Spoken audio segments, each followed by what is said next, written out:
Welcome back, students. In this lecture we'll start with a new topic, which is slope deflection method.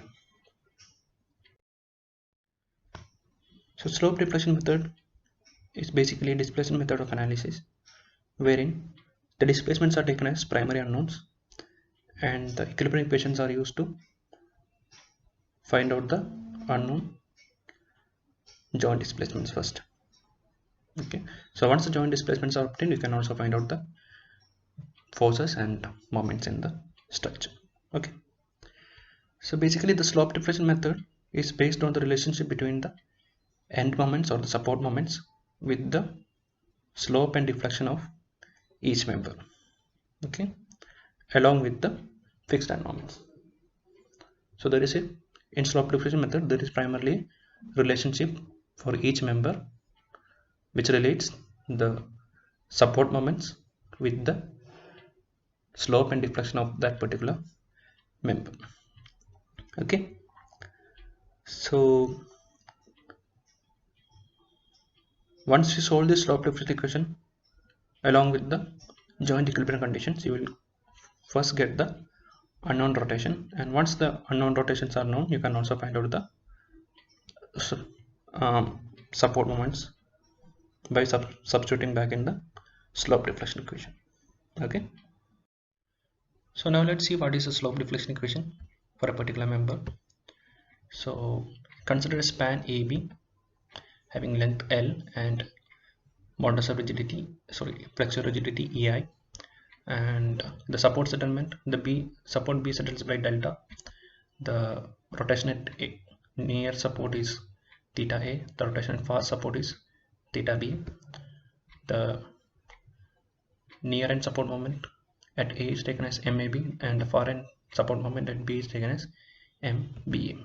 Okay, so it is to be understand that for every member in the frame there will be two slope deflection equation. One will be for the near end support moment and the other one will be for the far end support moment.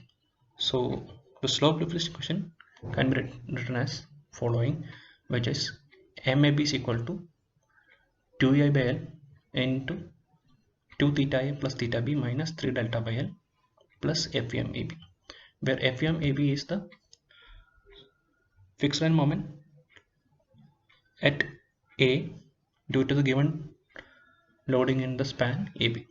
Okay, so it is to be noted that A is the near end support and B is the far end support. So always there is 2 times theta of near end support plus B far end theta minus 3 delta by L, where delta is the support settlement thing. Okay, now the second equation will be for the far end support moment, which is MBA, which will be again 2 EI by L into, so MBA, so B comes first, so 2 theta BA, so 2 theta B plus theta A minus 3 delta by L plus FEMBA, where FEMBA is the fixed line moment at B due to loading in the span AB. Okay, so now let's see what is the procedure to do the slope deflection method. So the first thing to do is we have to write the slope deflection equation for each of the members. So if there are n members in the structure, there will be 2 times n equations, slope deflection equation, because for every span there are 2 slope deflection equation. Okay, so once all the slope deflection equations are written, next is to write down the joint equilibrium condition. So joint equilibrium condition is basically the equilibrium of moments actually. So if it is a simple support, the support moment is going to be 0, so that is a joint equilibrium condition. If it is a intermediate support, the supports all sum of all the moments at that particular point is going to be 0, so those are actually the joint conditions. Okay, it is also to be noted that some in a given problem, some of the thetas and deltas will be already known to us, so the known slope and deflection value should be substituted in the slope deflection values, and only unknown slopes and deflection values should be kept in the slope deflection equations. Okay, So in order to find these unknown displacements, we'll have to solve some simultaneous joint equilibrium conditions. So once we solve those simultaneous joint equilibrium condition, you will get the unknown displacement values, and once the unknown displacement values are obtained, you will substitute back these unknown displacement values in the joint slope deflection equation again to find out the joint support moments. Okay, so once the support moments are obtained, you can find out the reaction and also draw the bending moment diagram. So now let's see the sign convention for moments used in this slope deflection method as well as in the next method, which is the moment distribution method. Okay, so there is a slight difference. Unlike the conventional sign convention we have used for drawing bending moment diagram, so earlier in bending moment diagram we use the sign convention. The hogging moment is taken as negative as well as the sagging moments are taken as positive, right? So if this was the straight line was section, so this was the sign convention for bending moment diagram. All the clockwise moments on the left are taken as positive, and all the anti-clockwise moment on the right are taken as positive bending moment. But here in the case of slope deflection method, there is a difference. First of all, we have to understand what are support moments as well as reactive moments, right?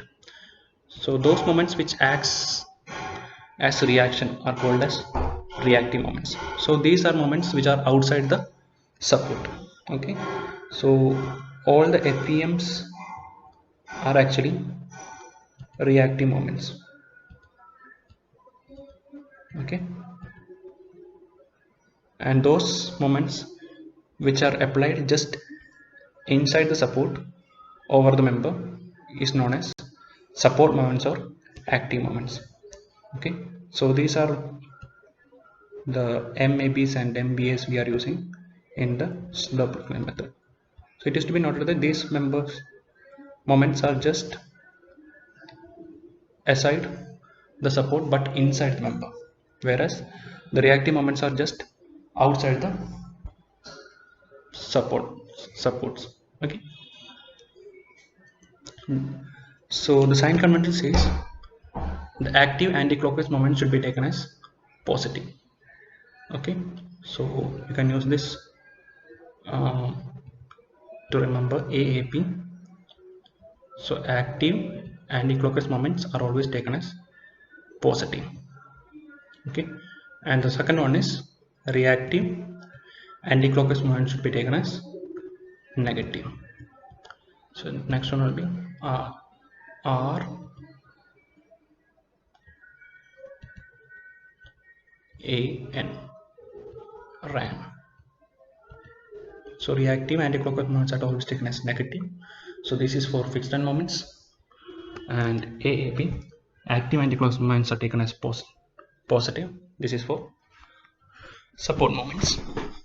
Okay, so here you can see this particular moment is an active moment and it is clockwise, which means that it is a clockwise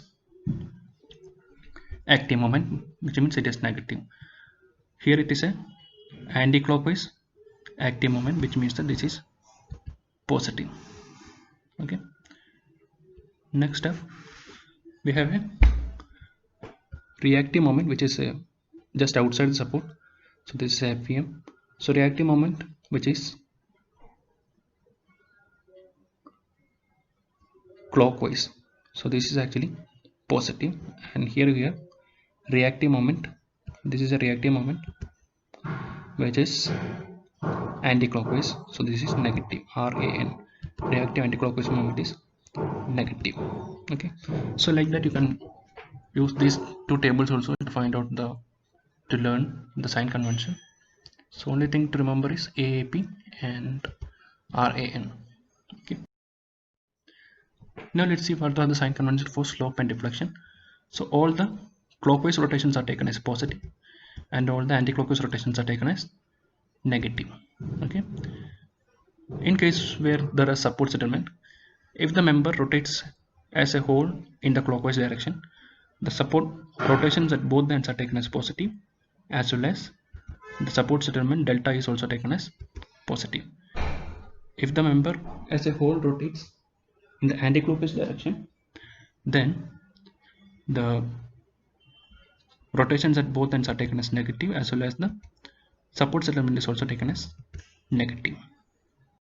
Okay, so now these are the some equations which are used for finding out the fixed moments, which you have to by head. Like, so fixed moment is always, whenever the load is from top to bottom, the fixed moments are always going to be hogging in nature. So you can use the sign convention for fixed moments, which is RAN.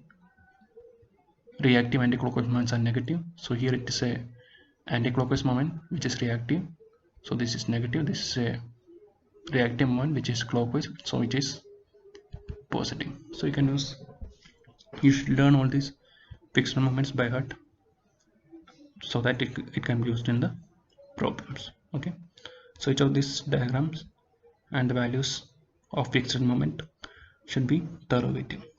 Okay, so more and illustrative examples we'll see in the next lecture. Thank you.